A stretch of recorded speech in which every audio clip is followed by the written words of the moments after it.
बुद्ध कहते हैं कि जो आ रहा है उसे आने दे, जो जा रहा है उसे जाने दे। ऐसा होने दे जिससे आपके मन को गहन सुकून का अनुभव मिलेगा।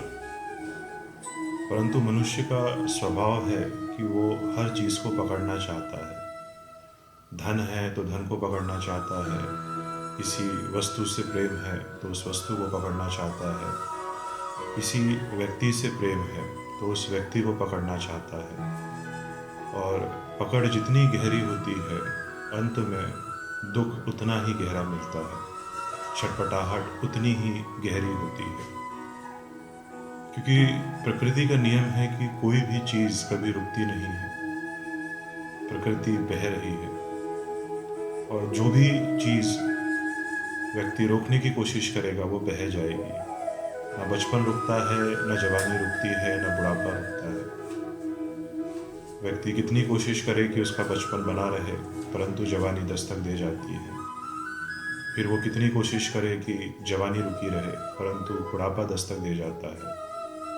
फिर व्यक्ति बुढ़ापे को भी नहीं छोड़ना चाहता, मृत्यु द्वार पर खड़ी हो जाती है तो फिर वह छटपटाता है।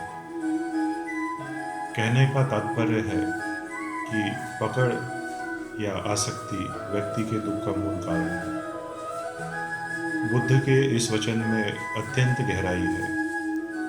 इसलिए न धन को पकड़े, न प्रेम को पकड़े, न विवाह को पकड़े, न बालक को पकड़े, न बच्चों को पकड़े, न किसी नौकरी को पकड़े। अगर नौकरी आ रही है तो आने दे, धन आ रहा है आने दे, धन जा रहा है जाने दे। गति जीवन में बनाए रखे। जीवन में गति रुकने का मतलब है मृत्यु से भी बदतर स्थिति। जो भी जल रुक जाता है वह गंध मारने लग जाता है। उसी प्रकार जो व्यक्ति जीवन की गति में रुक जाता है उसमें से गंध आने लग जाती है, और वह गंध सबसे ज़्यादा प्रभावित उस व्यक्ति स्वयं को करती है। और धीरे धीरे वह गंध इतनी बढ़ती जाती है कि उसके आसपास रहने वाले व्यक्ति, उसके आसपास का वातावरण भी गंध से भर जाता है। इसलिए बुद्ध के इस वचन में काफ़ी गहराई है। जो आता है उसे आने दे, जो जाता है उसे जाने दे। ध्यान को भी पकड़ने की कोशिश ना करें, क्योंकि ध्यान भी अपने आप घटित होता है। आपके हाथ में सिर्फ कर्म करना है, कर्म करते रहे। कर्म का मतलब काम नहीं होता है, कर्म बहुत गहरी व्याख्या है। आज कुछ बातें करने का मन हुआ, कुछ ध्यान करते हुए,